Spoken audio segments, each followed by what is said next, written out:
Yeah, in the last module, we were discussing about the data center revolution, and the cloud data centers. Then we discussed about the Azure overview, then how to interact with Azure using portal and create Azure account and subscriptions.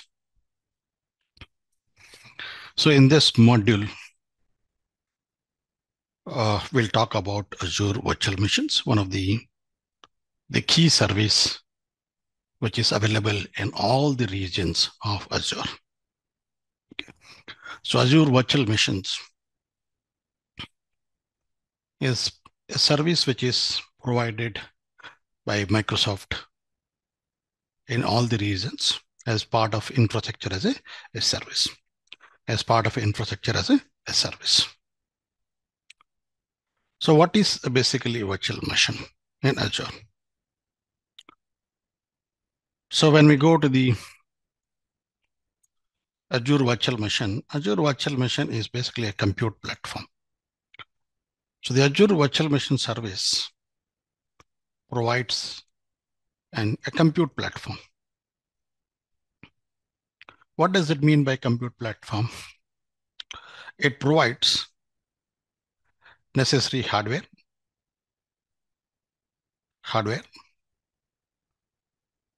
and provides an necessary an operating system environment to deploy applications. It provides a necessary connectivity.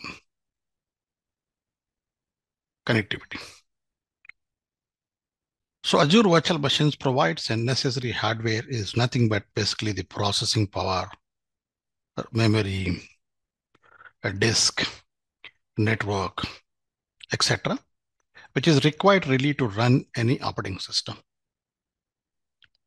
And it provides an operating system environment, like it provides a Windows server or Linux or like a Windows desktop operating system, wherein we can use that virtual machine to run our applications.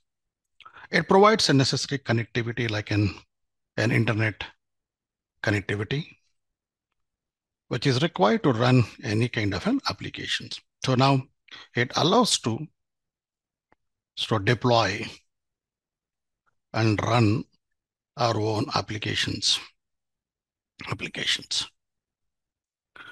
So this Azure Virtual Machines, just like an on-prem virtual machine. So where the virtual machine will have the necessary hardware like a 2 processors or a 4 GB RAM with an 100 GB of disk and a network Ethernet adapter, and may have a Windows Server 2019 or 2016 or a Linux operating system. Then it may have necessary internet connectivity so that the applications which are being deployed inside the virtual machine can be accessible over the internet. So it's just a machine on the internet where we can deploy our own applications. Okay, so that virtual machine operating system will be managed by us. The operating system and the applications which are running inside that virtual machine will be managed by us. So Microsoft will only provide an underlying infrastructure like an hardware and a virtualization platform where to create virtual machines. So the Microsoft will not do any maintenance or management on the operating system and applications which are deployed inside the virtual machines.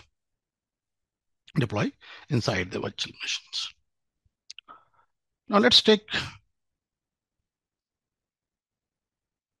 now if you really want to buy a laptop, so when we want to buy a laptop, so when we go to the hardware vendor, so we get so many questions. The first question comes, sir, what hardware configuration is required? The second, it'll ask you that, so for what purpose you're trying to basically use it. Third, what is your budget? A budget. So Typically, in most of the cases, when we go to an hardware shop and ask for a laptop, so he'll ask you configuration, sir, what configuration you need it. So when I mean by configuration, it has all like the processor, model, and generation, and capacity of RAM, and basically the disk capacity. Then I would say called as a graphics card, etc., like this.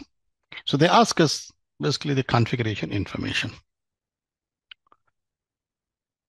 Now, if I say in a simple way that, hey, I need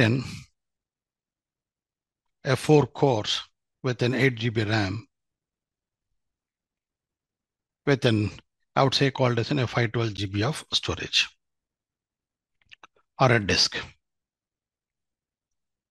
Now, if I simply say this to the hardware vendor, now he will give me 3 different says that, sir, there is a laptop which cost you a 40,000, a laptop which cost you an 80,000, and laptop which costs you a 90 or 1 lakh, like this. Now we got a confusion now. What makes the difference between a 40,000, 80,000 and 1 lakh? I'm just asking a 4 cores, 8 GB RAM and 512 GB hard disk space. But when we interact with the hardware vendor, he says it, sir, there are a laptop which are starting from 40,000 to 1 lakh. Now, what is your budget and what now for us, what makes a difference? Now, in a processor, we have i5 processor, i3 processor, then i7 processor, i9 processors. We have i5, i3, i7, and i9 processors.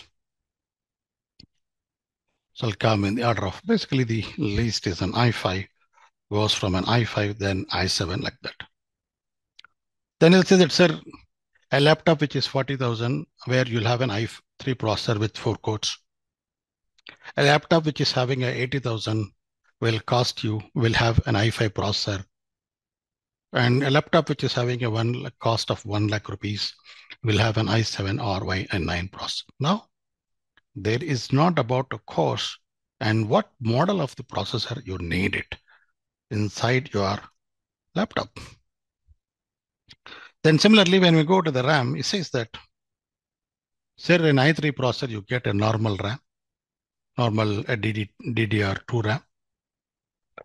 So if I go for an 85,000, you get a DDR4 RAM. And if you go for the 1 lakh, basically you may get called as NVRAM kind of a performance-based kind of a RAM. Now, there is a performance variance between all these things. The i3 processor has a different performance capabilities, i5 has a different performance, and i7 or i9 provides a different performance. Then he says, sir, for a 40,000, you get a SATA hard disk. For an 80,000, you get an SSD hard disk. For 1 lakh rupees also, you get an SSD hard disk. Now, he says that a clear difference, the price. Now, from perspective of in configurations, 4 cores, 8 GB RAM, 512 GB. So I can have a laptop with an i3 processor with 4 cores with the DDR2 of an 8 GB RAM and SATA 512 GB hard disk.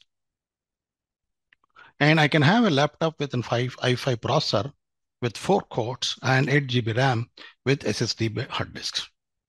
Now, what makes a difference? In all the laptops, we are having 4 cores, 8 GB RAM, 512 GB capacity only, but the performance of each component is varying. So i5 will give us a better performance compared to the i3. SSD hard disk will provide a superior performance to SATA. Now you feel the difference when you start using an i5 laptop, an i3 laptop, and i7 laptop. Now the question comes to us that, okay, do we need to go with an 80,000 or a 1 lakh or a 40,000? Now the budget is constrained for us always. Every time we look at the budget. So then the question comes, so for what purpose we want to use this laptop? For what purpose? Hey, I just need a laptop to browse internet. I just need to check the emails and do basically a basic communication. For that purpose, I need a laptop. There could be another user who would need a laptop for a development purpose to run a Java applications or .NET applications. There could be a different user who needs a laptop to run graphics applications like AutoCAD, Photoshop, and these things. And all these purposes demands a different kind of performance and different kind of configurations, because all the users are not the same type. And that drives us that whether we want to go with an i5 processor, i9 processor, or an i3 processor now. So if I want to just use the laptop for a browsing purpose, then the hardware vendor says that, sir, there's no point of basically investing in 80,000 rupees on just to browse internet. So you can still go with an i3 processor with a DDR2 RAM with a SATA hard disk, which allows you to give a performance which is required to navigate or browse the internet and send emails and other things. So we come to this kind of discussions when you're buying a laptop itself. Now, so many things now. Now, when we go to the Azure Virtual Machines, now what configurations we get, what processor? Now, there is a question which comes up here now. So for me, so what processors will have a virtual machine? How many cores will the virtual machine have? And how many disks? How many disks will have? How many disks will the VM will have? And what type of disks? Then what is the capacity, memory capacity? What type of memory? And what is the network speed?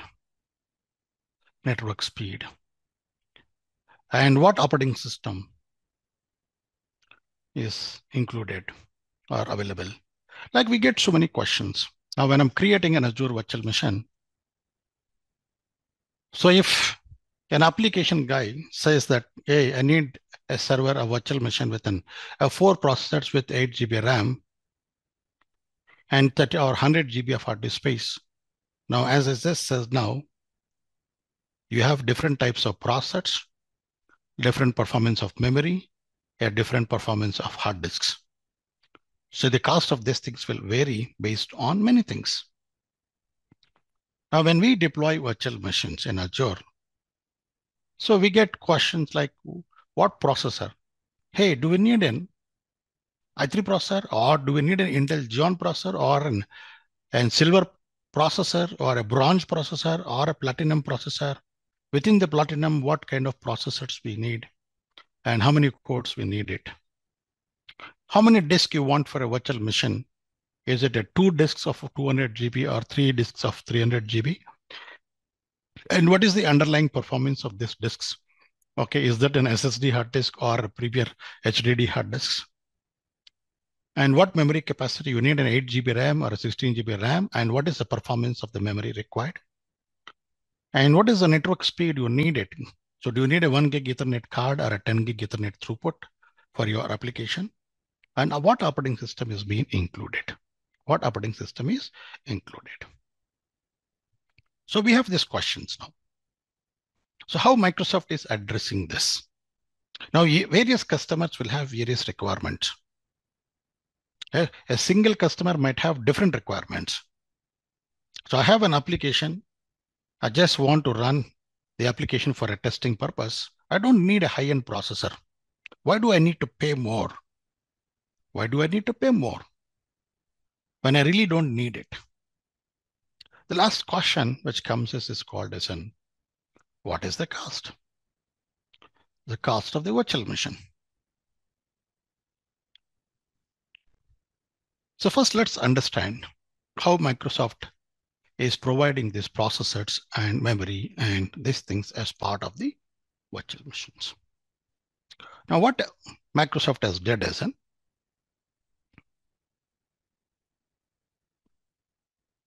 so they have something called as categorized. They have categorized. Okay. So like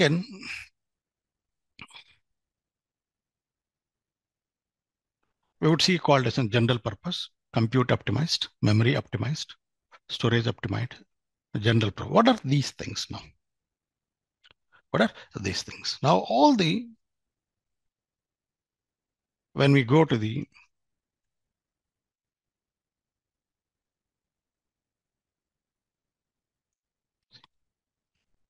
now some applications, a few applications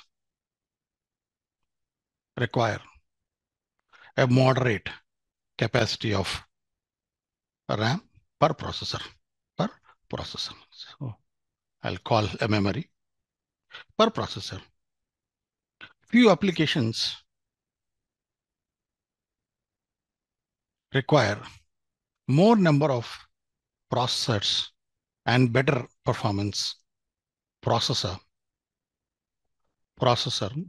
compared to a memory. Few applications require more capacity of RAM memory, but not more number of processors. Like this, and few applications may require more storage capacity and high throughput of storage. High storage throughput.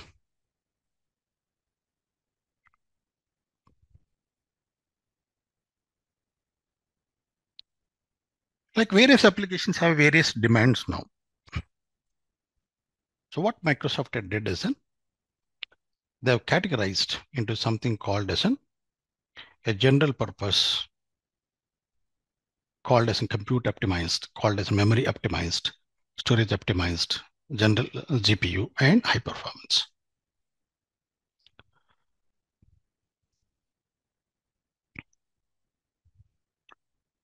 So when we go to the HP or a Dell or someone, you would say, sir, we have a different kind of models, and each model has a different hardware sizes. Okay. Like when you go to the Dell, I say called as an Dell PowerEdge or 820 or 830, 930, 710, 720. Like there are different kind of these things. Now, so when you go to the general purpose category, these are meant for moderate allocation of memory per processor. Per processor. What does that mean by it? Per processor, memory capacity is not high. So I say one processor with a 2 GB RAM, like in two processors with 4 GB RAM, like in four processors with 8 GB RAM, like in 8 processors with 16 GB RAM, and we can say called as 16 processors with a 32 GB RAM.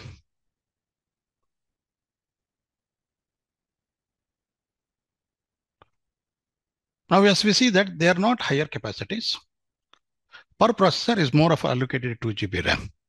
Two processors, 4 GB RAM, 4 processors. So per processor, the allocation of memory is very moderate. So we get a smaller capacity of sizes in a general purpose, and they are meant for an application which does not require higher capacity of processors and higher capacity of memory. Then we have called as a compute optimized. Compute optimized. Compute optimized or basically high performance processors with moderate memory allocation. And this gives a more number of processors or I would say a cores per virtual machine. It looked like an 8 processors with a 16 GB RAM. I would say called as a 16 processors with a 32 GB RAM. A 64 processors with an 128 GB RAM. 128 processors with a 256 GB of RAM. So what makes the difference between a general purpose and compute optimized? The compute optimized will provide more number of cores or processors per the virtual machine, and the memory allocation to per processor is moderate, and the type of processor which is available under that is high performance processor. High performance processor. So the processor which is having a general purpose and the processor which is having under the compute optimized is completely different. So the cost of the 8 processors, 16 GB RAM in general purpose, and the cost of the virtual machine in compute optimized 816 GB RAM is different. When we look at the capacities are same. Here we are talking 8 processor 16 GB RAM. Here we are talking 8 processor 16 GB RAM. But the capacity is not, the capacities are the same, but the underlying hardware, that is processors, are different. So that is the reason why the cost will vary. Similarly, when we go to the memory optimized. So when you get to the memory optimized, it has a high performance processors with more capacity of RAM per processor.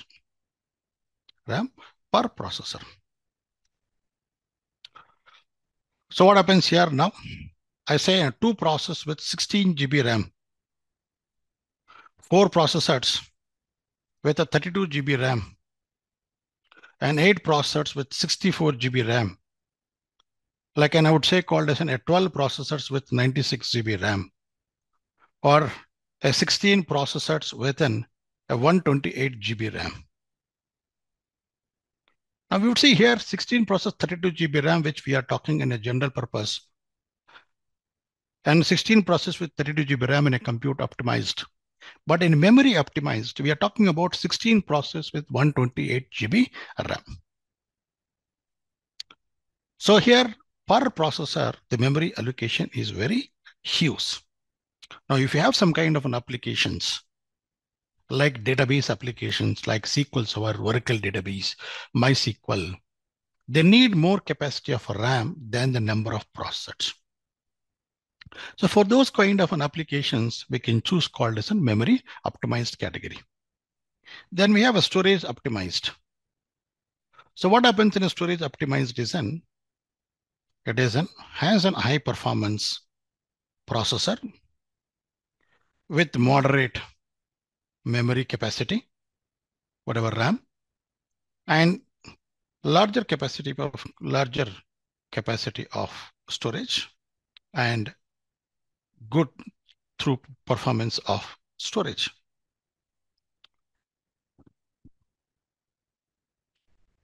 So I would say like an 8 processors with 16 GB RAM with a 2 terabyte capacity of storage. So the capacity of RAM and processor could be less, but the storage capacity is very larger. And the performance of the storage is also good, could be the best. Now you have some kind of an applications like media applications, like we see called as in videos, news channels, okay, audio, what we see like in Savan, okay, like in what we call Spotify. They all basically have run some kind of an audio and video files. They consume a lot of space. So they need a lot of storage space, and they need a good read-write throughput. So when I'm playing a video from a server, that entire video is of size, a 600 MB should be read from the disk and should be played to the user. Now what happens here now, there is a lot of load on the disk rather than the processing power and memory. Now, if you have some kind of an applications which requires more capacity of storage and good performance storage, then we can go with called as a storage optimized category. Then we have called as a GPU, which is called as a graphics purpose. Now we see applications like AutoCAD, Photoshop, okay, media, video editing tools, okay, like an VFX kind of tools. What these tools demands very good graphics performance. Okay, so when you're playing, basically designing a video or something, it needs a very good capacity of graphics performance. Now these GPUs are being having a high performance processor, with a moderate RAM capacity, then larger capacity of storage, plus graphics card, high performance graphics card.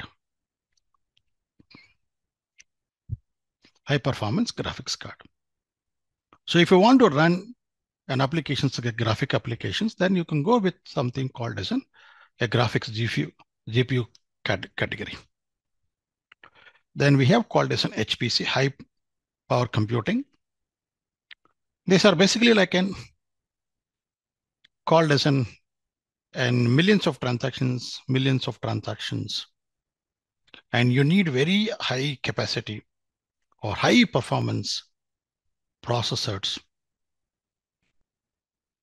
and memory, storage. Then you can go with called as an HPC. So they have categorized first that, okay, memory optimized is for high memory capacity, storage optimized is for storage. Under each category, under a general purpose, I see various hardware configurations. One processor, 2 GB RAM, 2 processors. Under compute optimized, we see different configurations. And a memory optimized, we can see different sizes. In storage optimized, we see different storage sizes. In GPU, we see different sizes. Like in each and every category, we see different sizes. So we call this as a VM sizes, VM size.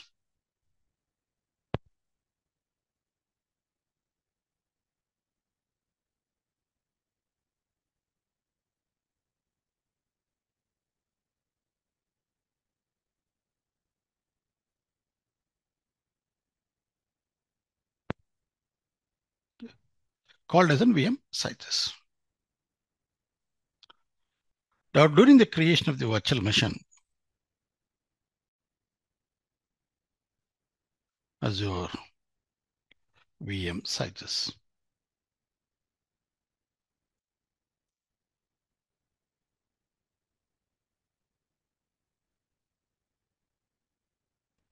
So we see A series, B series, D series, under the individual one, E series, F series, compute optimized virtual machines, F series, G series, memory and storage optimized virtual machine, H series, high performance computing virtual machines, L series, storage optimized virtual machines.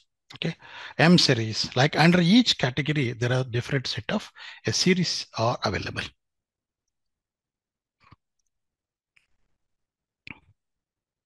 Now, when we go to the compute optimized, we see here called as in 2 series, FSV2 series and FX series. When you go to the memory optimized, we see DV2, EV3, EV4, like there are so many series available. Under that, when you go to the size, we see standard underscore D11 underscore V2 is the name of the size, which has 2 processors with 14 GB RAM. So when we see standard DV2 underscore V21, it has 20 processors with 140 GB of RAM. Now here we can see standard DS11 V23, 2 processors, 14 GB RAM. So now basically these are all your different sizes, and these are the size name one. Size name. So during the creation of virtual machine, we need to choose what hardware, what category you need it, under the category, what size we need it. So the first thing what we do is before creating a virtual machine,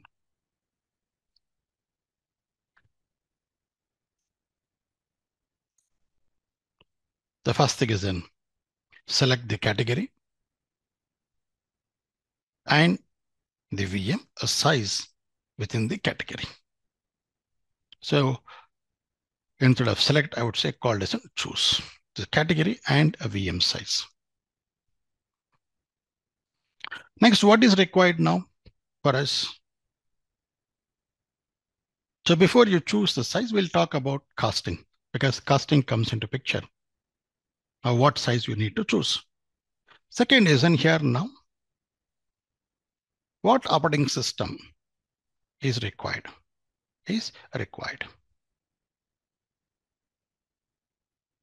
Now, inside the Azure Virtual Machine,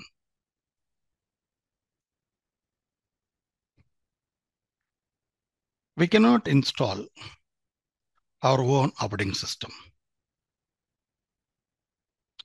So we cannot install our own operating system. Like what we do in on-prem, like we create a virtual machine, then we attach an ISO image and we provide that. So in Azure, we cannot install our own OS. Azure virtual machines, we call it as an images. So images are nothing but an pre-OS installed image. Pre-installed OS image. So an image consists of an operating system and necessary agents required for Azure, and consists of the OS patches,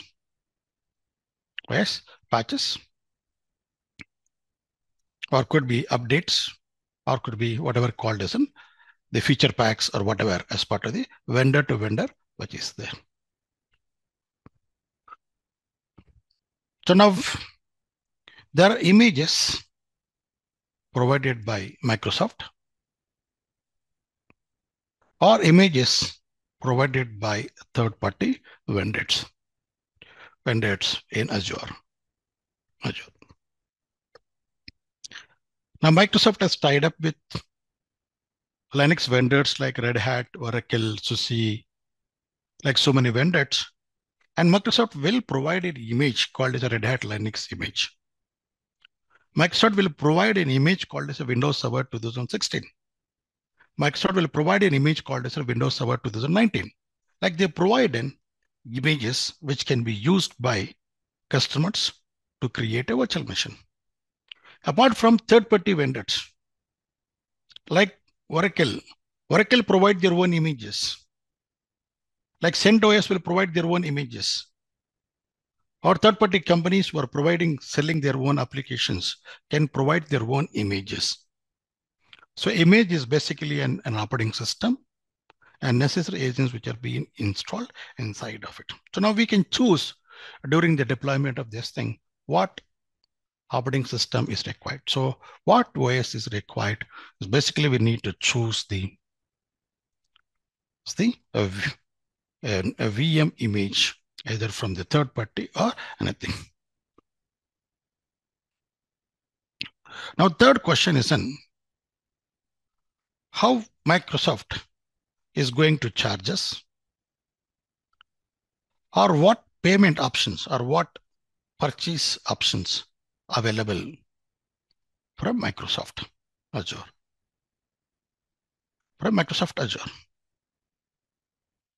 Now, when I go to the hardware vendor, he says, sir, are you paying through the cash or a phone pay? Are you paying through the credit card? Or do you want an EMIs? Now what happens here now? When I say that, hey, I'm going to give you a cash, can you give me a better discount? So I have a negotiation power that I can basically going to give a cash, then I decide it. When I say going to use a credit card, you will say that, sir, there are additional charges for a credit card, which I have to bear it, so it will be charged to you. Then when I say that go to the EMI, you will say that, sir, the cost of the laptop will get vary when you go for an EMI because the rate of interest and everything will get calculated. But in Azure, what happens now? In Azure, you have option one, pay as you go model. The option one is pay as you go. So what does that mean by it? Means we purchase a virtual machine with the pay as you go with the necessary VM size and OS image. So we select the VM size and the OS image. Then we select the purchase type called as a pay as you go. So pay as you go model is in, so Microsoft Azure is going to charge you per second. And there's no termination or contract period. It means that you use it for 2 hours, delete it. Use it for 10 days, delete it. Use for 1 month, delete it. No additional charges are included. As long as you use it, you pay for the usage based on the number of seconds which you used it. Now, what is the other advantage with this is at any given point of time, you can change the VM sizes. Okay. Today you have a VM size with the 2 process with the 4 GB RAM, and you feel that it is not sufficient, then we can increase to the 4 process with 8 GB RAM at any given point of time. The moment we change it, from that moment onwards, the price will get vary.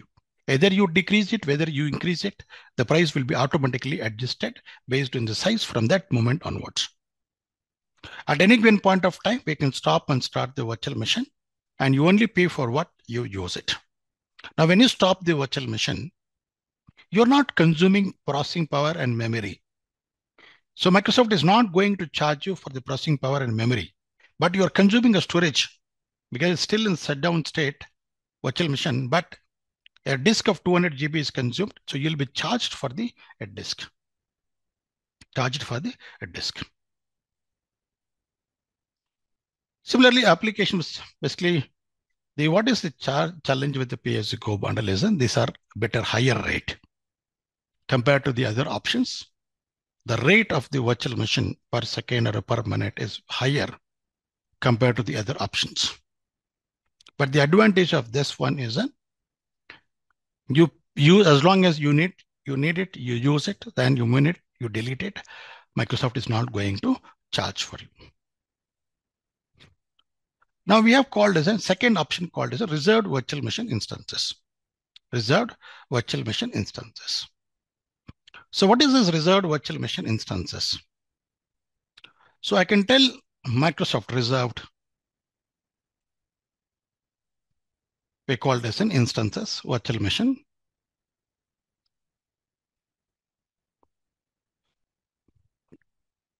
What is that I'm going to use? I'm going to say Microsoft that, hey, I'm going to use 16 processors within a 64 GB of RAM. So I need a better discount. I want a better discount. Now Microsoft provides reserved. You can say that, hey, I'm going to use it for 1 year or 3 years. Can I get a better discount? So I'm giving a commitment of 1 year or 3 years to the Microsoft saying that I'm going to use 16 process with 64 GB capacity of RAM and processors for a period of 1 year. Now, can I get the discount? Now, Microsoft will provide you roughly around 40 to a 60% discount, 40 to 60% discount on the reserved instances. Now, what is the challenge with that? Whether you use it or whether you don't use it, you'll be charged.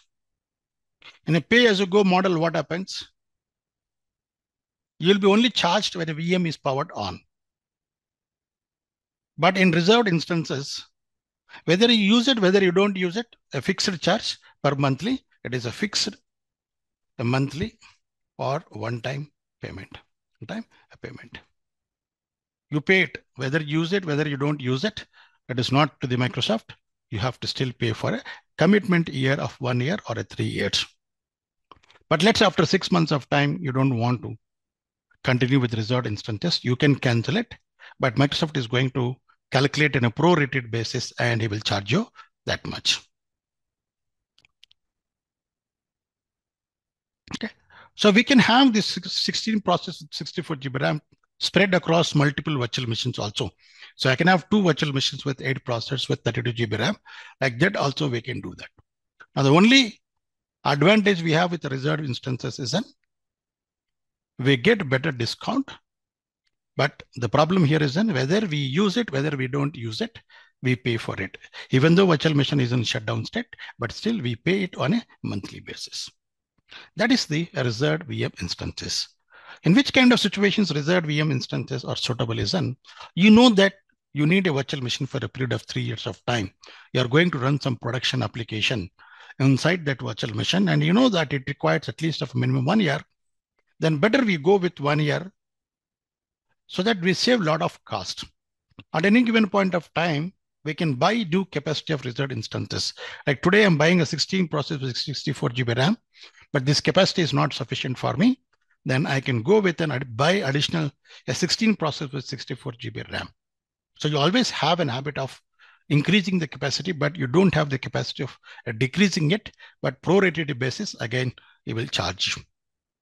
So that is the capacity of option called as reserved instances. So you can use an option called as a reserved virtual machine purchase. So one option you have pay as you go model, where you paid on a usage, then reserved virtual machine instances, where you buy the capacity and whether use it or not use it will be charged. And now third type called as spot instances. It's called as spot instances or spot VMs. We use the terminology maybe spot VMs. Spot VMs. Now, before we go into spot VMs, what happens now? So many places we see discounts. So we see called as an end of sale, like in 50% discount.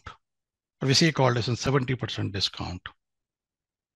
What are these? Why people are offering these things? One is an stock clearance. Stock clearance. So what is the stock clearance? They purchased some 300 quantity a year back. But out of that, there are 200 quantity in stock in the storeroom. So they're consuming a space. Now, this 200 quantity is sitting in the stock in the storeroom and consuming a space in the storeroom. So after a period of 1 year of time, I see that 200 quantity is sitting idle in the storeroom. Now I already invested on that. So keeping it for another 1 year, 2 years, it's an additional burden to me and it consumes a lot of space in my storeroom. So what do I do now here? We call it as a stock clearance sale. People say that we are going to clear the stock. So we are going to provide you at a discount of 50%, 50% a discount. Now we don't see all the time they provide this kind of discount. Second, what we see to increase the revenue or generate, I would say, more sales, or attract the demand, demand. I'll explain you. Increase the revenue. Hey, this year I did a 10 millions of sales, so I have to do another 20 million. So by providing a discount, so I may get more revenue, generate more sales, Okay, last year we sold some 200 items. This year we want to sell 300 items. Attract the demand. Hey, we know that during the festival season, people will buy the clothes. People will buy the like swoosh or whatever we call it as and other things. And now during this time, if you provide an offer, I get more business. So that's what we called as an attract the demand. Now during this time, we see called as discounts are being offered. Discounts are offered. So the discounts are always getting you the item at a lesser price. Now what happens in Microsoft Azure Virtual Machines? Now Microsoft has built a set of clusters and within a capacity of and I would say called as 1000 processors within and 200 terabyte capacity of RAM and a 200 petabyte of storage.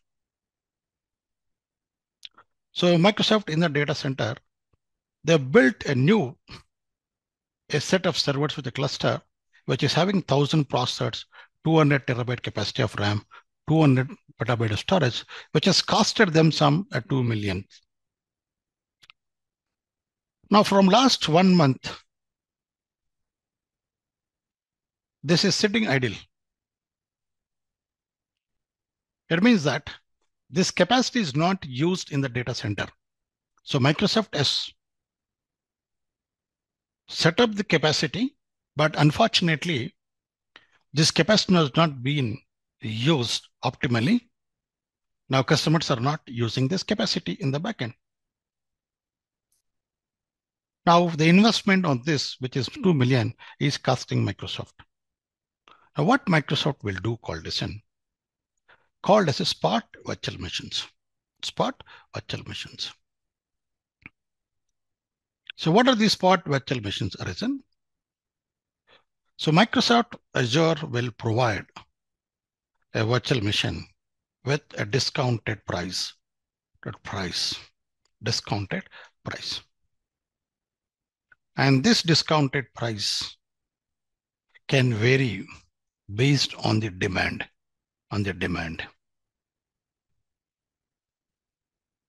Can be a demand. Now, let's say if I'm taking an pay-as-you-go model, a VM size of 2 processors within a 4 GB RAM, pay-as-you-go is costing me $1.0 per minute. Now, reserved VM instance is costing me 0.03 per minute. And spot VM is going to cost me 0.01 per minute. Now the spot VMs are still cheaper than reserved instances. Now pay as you go, I'm paying $1 per minute. But in reserved instance, I'm paying only 0.03 per minute. In spot VMs, I may get a virtual machine at 0.01 per minute. Now, what is the challenge with the spot VMs? When Microsoft sees that there is a demand for this capacity, automatically he will increase the price. Hey, initially he gave you for 0.01. Now he will just send out an email and it says that, hey, now the cost of the spot VM is 0.05 per VM. Automatically based on the configuration, it can automatically increase the price and adjust the price of the virtual machine, or it will shut down the VM. Either automatically the VM price is adjusted based on the configurations, or it will shut down or terminate the VM based on the configuration. Now, if you feel that initially when you purchased, it was 0.01, and you're assuming that it is going to charge you a $200 per month. Now, after 10 days of time, Microsoft has changed the spot price. And if you don't notice it, and you configure that automatically to adjust the price, this might have gone to the dollar 400 per month. But your assumption or your expectation was only 200 per month. But now it has gone to the 400 per month. Now your budget was only 200. Now it's gone to the 400. Now you have an option to configure that. If the spot price increases, shut down the VM or terminate the VM automatically. Now, if the price of the VM goes above 0.01 per minute, then the Azure can automatically terminate that VM and he will charge you for only that period of consumption. So you consume for 10 days, he will charge you for 10 days and he will delete that VM. Now, what is the disadvantage of a spot VM season? We cannot use the spot VMs for a production purpose because we don't know when Microsoft will increase the price and when Microsoft can stop the virtual machine. And when the Microsoft will terminate our virtual machine, we don't know. And we cannot predict the cost of the virtual machine always as a fixed price, as a fixed price. Now, when do we can use spot VMs? Where do we can we use? For testing purpose.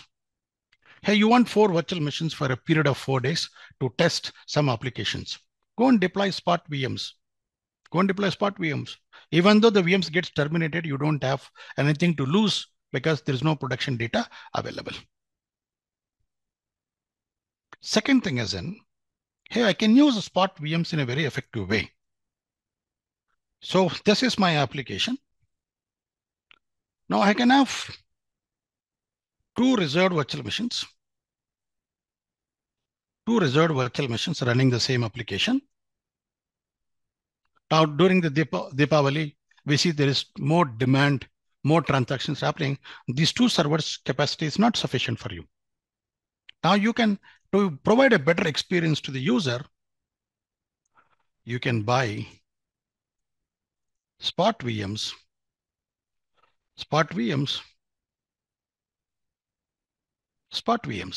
because reserved, you have to give you a commitment of 1 year or 3 years. But for a spot, there is no commitment.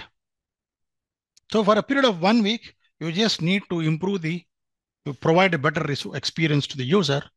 So add 2 more spot instances. And that way you can basically cost-effective way, you can use the virtual machines and provide a better experience to the application users. So based on the need-to-need basis, either you go with a pay-as-you-go model or reserved instances or spot VMs. You want to use something for a period of 1 month of time, 2 months of time, but your VM should not go down. Maybe you're giving a demonstration to your client or something. So you can go with a pay-as-you-go model. You're running some kind of a production applications for a period of 1 year or 3 years, and you can go with a reserved VM instance. You want to test the applications, okay, even if it goes down, no impact, no data loss, then you can go with the spot VMs. Or you want to add more number of virtual machines into load balancer to provide a better performance to the user, then you can go with the spot VMs. Spot VMs.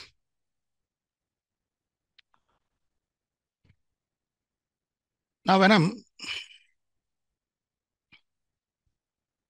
portal.azure.com, in the next lesson, we will talk about how to create virtual machines, but here I will show you that. So when you go to the virtual machine, I create a virtual machine. So subscription resource group is required. Virtual machine name, region. Now we would see called as images.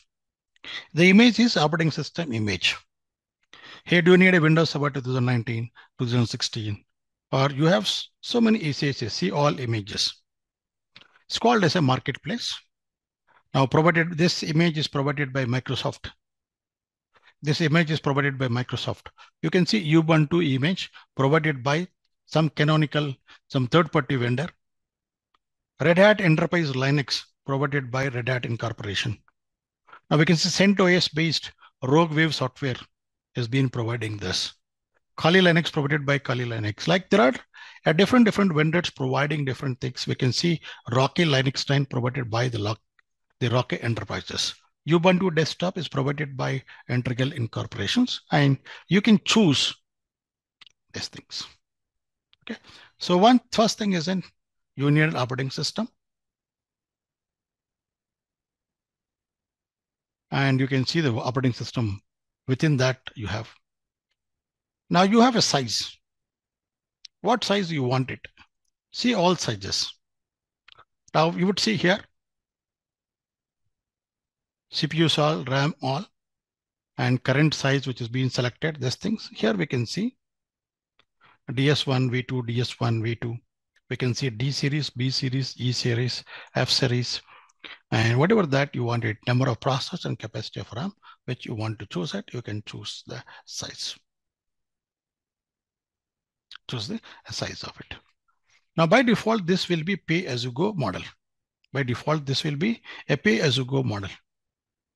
So you are basically buying it through here, and you are basically paying it through here. Now go to the reserved VMs, reservations. So when you go to the reservations, purchase now or add. So what is that? I want a virtual machine.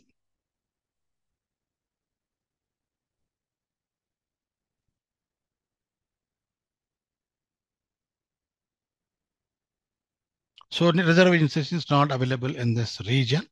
Maybe which the region which I selected, maybe select a value. So I'm selecting, let me select a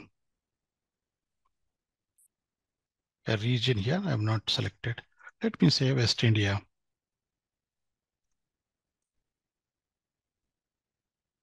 It's not available. Let's select West US 3 and a period of 1 year, billing monthly.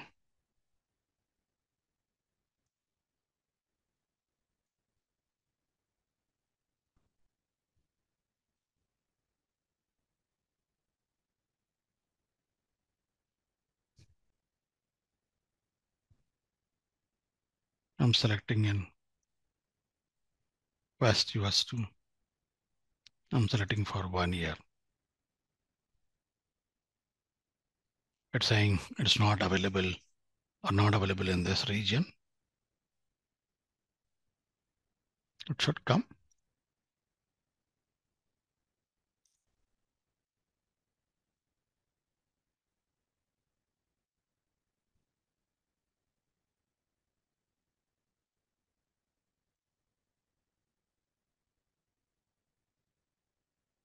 And then frequency.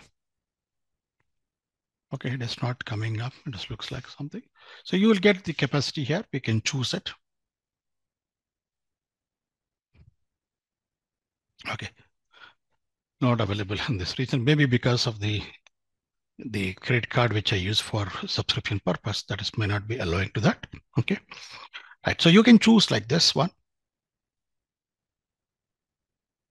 and go for a spot.